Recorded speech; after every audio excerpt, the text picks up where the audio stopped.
Hello, and welcome to another episode of Teaching with Inquiry. Today, I want to talk about inquiry math and the fact that I don't think it actually exists.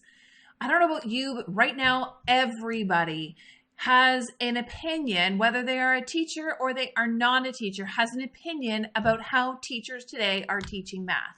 And it doesn't really seem like a lot of the parents of the students in our classroom get why we're teaching the way we're teaching, or think that what we're doing is wrong. This so-called down with new math or down with inquiry math, as it's stated, well, I think we really need to explore that. I want to talk to you about why exactly I teach inquiry math, or really what that actually means is why I teach math in more than one way, so that I can meet the needs of the variety of students in my classroom.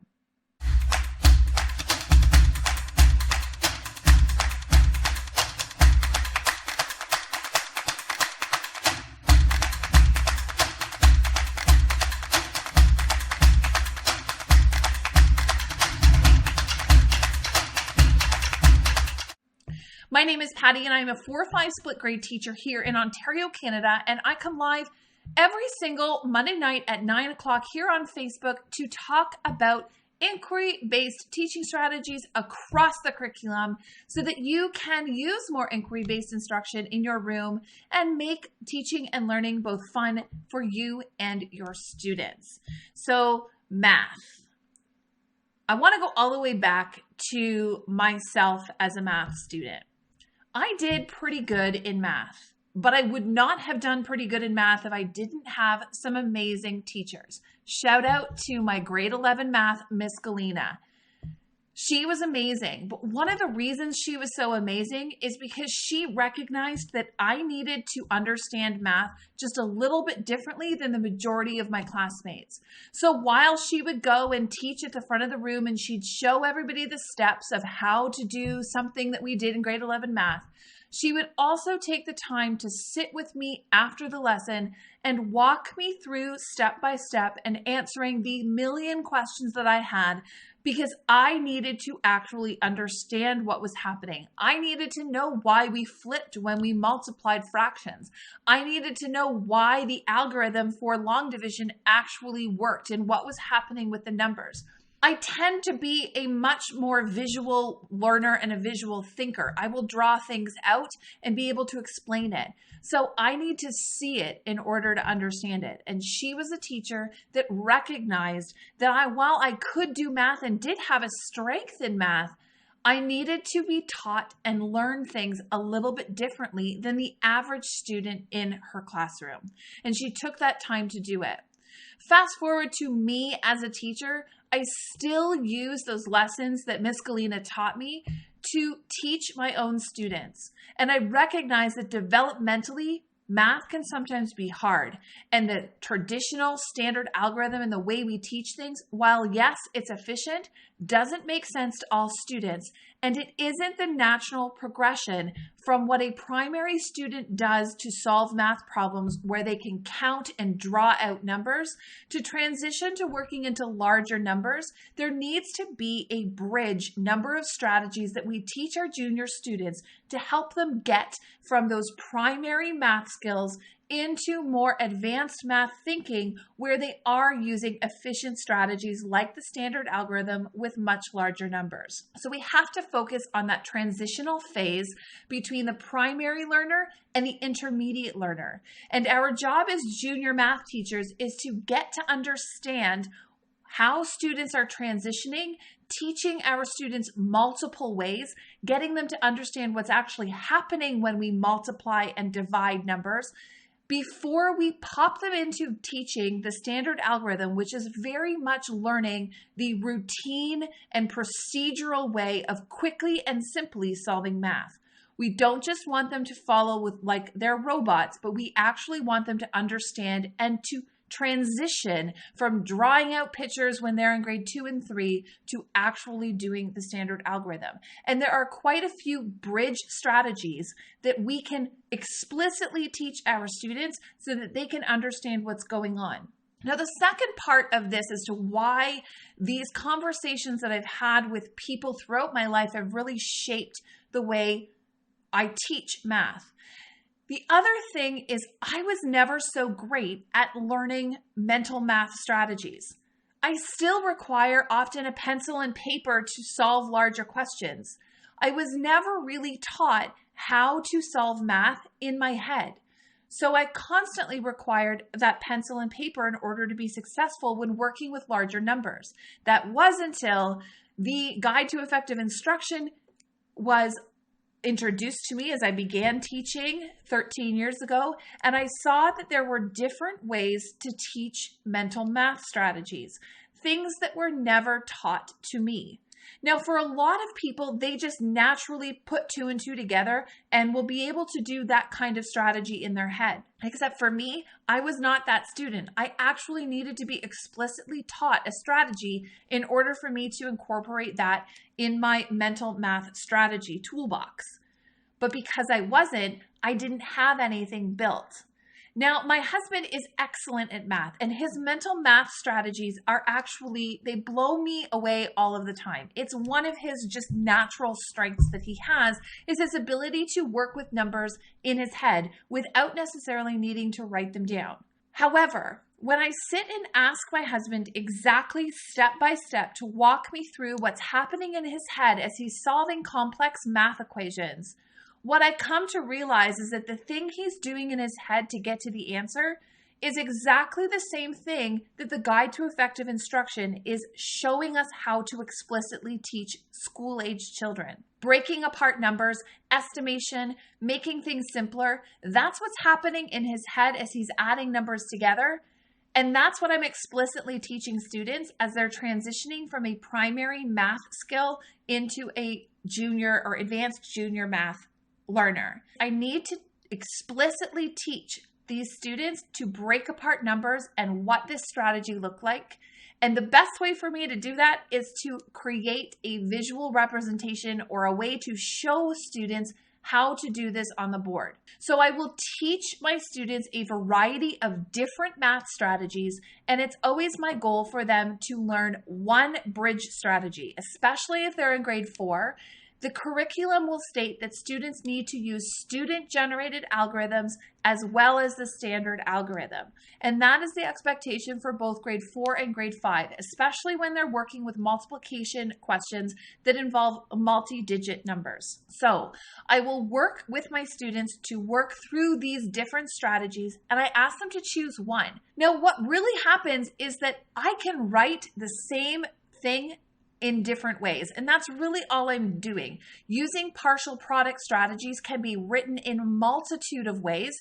And really the preference of how a student would write down that strategy on a paper to show what's happening in their head on paper is going to be different based on the preferences that that student has as a learner. So I am not going to make all students do one strategy and all students do another strategy. We really have lots of conversations in math about what kind of math learner you are and what preferences your learning style will allow you to decide which strategy makes the most sense to you. And the understanding that this is a bridge strategy, that right now in grade 4 and grade 5, I'm going to show you how to do that on pencil and paper. But eventually, I want you, when you get very practiced with that strategy, to be able to transition that strategy I've taught you into your mental math toolbox so that you no longer require a pencil and a paper to be able to solve the multiplication. Once that student makes that transition and they know their number facts up to 12 times 12 and they understand how to break apart numbers and they can do a partial product strategy, it is at that point that students are ready to learn the standard algorithm. Yes, students should be taught the standard algorithm. Yes, students should learn how to memorize their multiplication facts.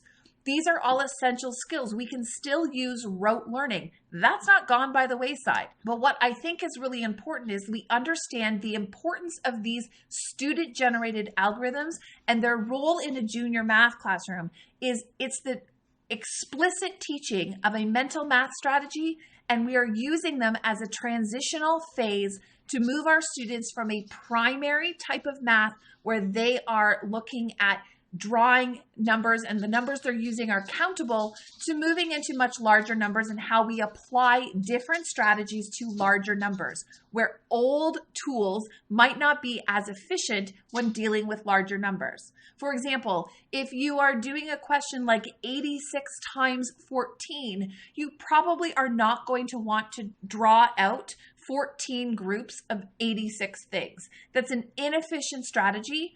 However, it could be a great strategy if you're doing 8 times 6. So when the numbers are smaller, different strategies are better. As the numbers get bigger, more strategies become more effective. And as the numbers continue to get bigger, that's where we need to be insisting that our students are transitioning from that mental math strategies that we're explicitly teaching on pencil and paper and moving in to standard algorithm skills, because it is the most efficient pencil and paper task that students can use to solve complex math problems. I want to transition here and I want you to show you some of these multiplication strategies and which ones are the most preferential for our students to use. Now, these are partial product strategies and they do require students to understand skills like breaking apart numbers into friendly numbers. They do also involve looking at expanded form. So that's something that I definitely teach at the beginning of the year, is getting students to understand how to break apart numbers and what expanded form looks like, because I use it in addition, subtraction, as well as in multiplication and division. Today, I'm specifically going to be focusing on the strategies that we can use to transition students from primary to intermediate using multiplication and division strategy. The first is a partial product strategy. Now, in this strategy, what we are going to do is if we have a question that is 46 times 23, we're going to break apart 46 and 23. So I show my students that we can break apart these numbers, 40 and 6, 20 and 3. So as students are breaking apart these numbers, we look at which numbers the students are going to multiply. So first, students are going to multiply all of the numbers in this part by all of the numbers in this part. Now, there's two different ways that students can use this. The first is the list. The second is a box. So let's look at what the list looks like first. First, we take 40 and we're going to multiply it by 20 and by 3. So I simply just get my students. These are going to be the students that really like organized lists and things in rows and orders. They're going to write 40 times 20 and 40 times 3. Next, they're going to look at the 6 and they're going to multiply 6 times 20 and 6 times 3. Now, once they have this, they're going to solve the answers to all of these 4 questions. So they're going to multiply that through. And we've worked prior on powers of 10, so I always get my students to cross out those zeros and do 4 times 2 is 8, and then add those 2 zeros back on. 40 times 3 is 12 with a 0, and 6 times 20 is 12, and add the 0, and then 6 times 3 is 18.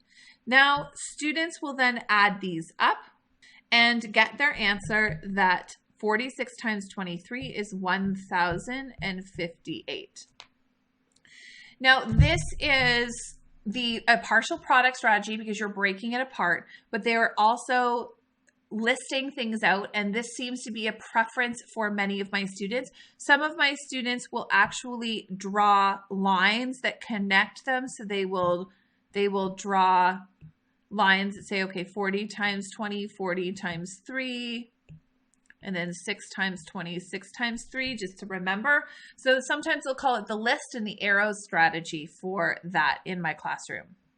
Now, the next strategy that you can use is the box strategy. Now, it starts out exactly the same as the list strategy. So if I did 46 times 23, we still break apart these numbers, except now I get students to create a box. Now, this is an open array.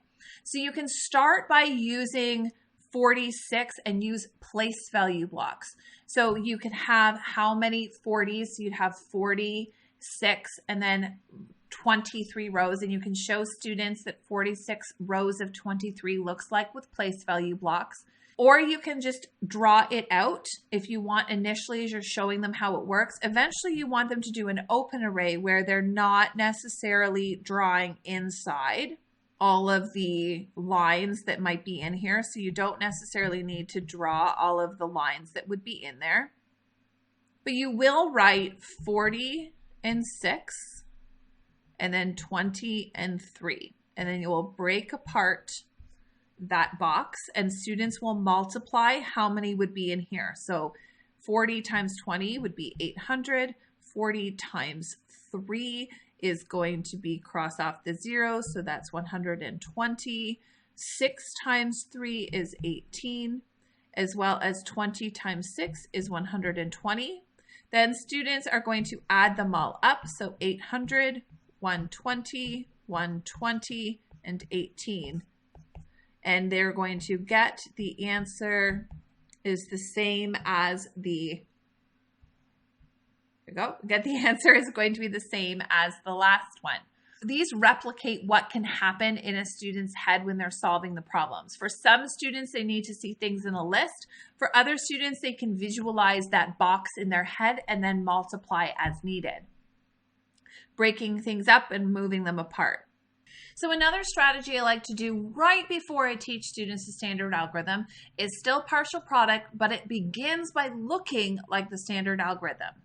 So same if we have 46 times 23, I will still line them up in the same standard algorithm. Now I remind my students that this is a 4 in the tens column, so that means that it's 40. And this is a 2 in the tens column, so that means it's going to be a 20. So the first things I'm going to do is I'm going to multiply the 6 times, or the 3 times the 6. So 3 times 6 is 18, and I'm just going to write the answer. Then I will focus on doing 3 times 4 and write the answer as, or 3 times 40, not 3 times 4, 3 times 40 is 120.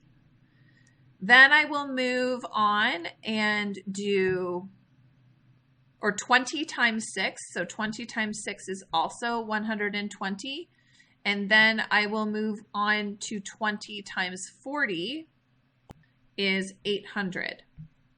Then I will add those up and get the same answer. Now, unlike the standard algorithm where you are multiplying by the single digit and using regrouping, this strategy does not require you to do any regrouping. It actually follows the same process as here. You're doing the same multiplication, except you're not writing it down in a list. You're simply just writing down the answers as you're following which numbers you multiply in which order. Sometimes I will have students and I will give them this chart.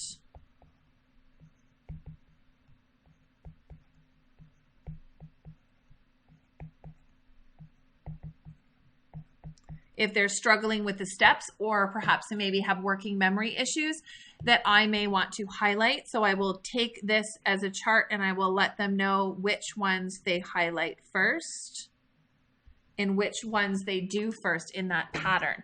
So to recap, it's really important that we don't just teach the standard algorithms, but that we also teach all the different strategies that a student might need to learn in order to be multiplying and dividing larger numbers.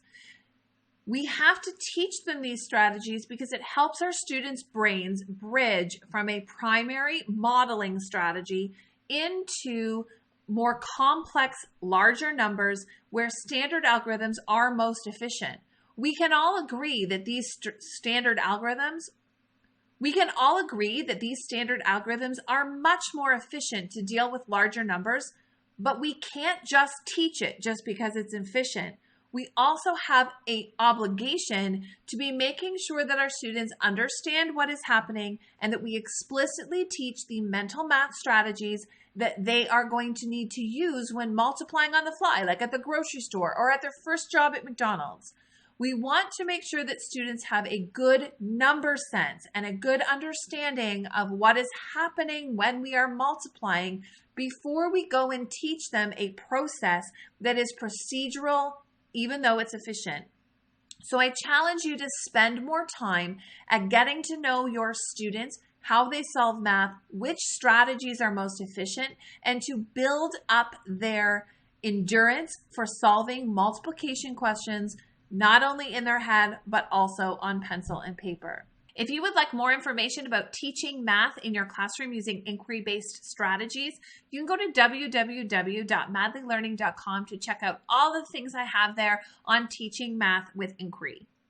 Are you getting emails from me? I send out weekly emails to my email list, letting them know about all of the things that are happening at Madly Learning. That includes what we're talking about on each week's video, as well as any new releases, resources, or special sales and promos that might be happening. If you've not yet signed up, you can go to www.madlylearning.com/email me to get on that list today.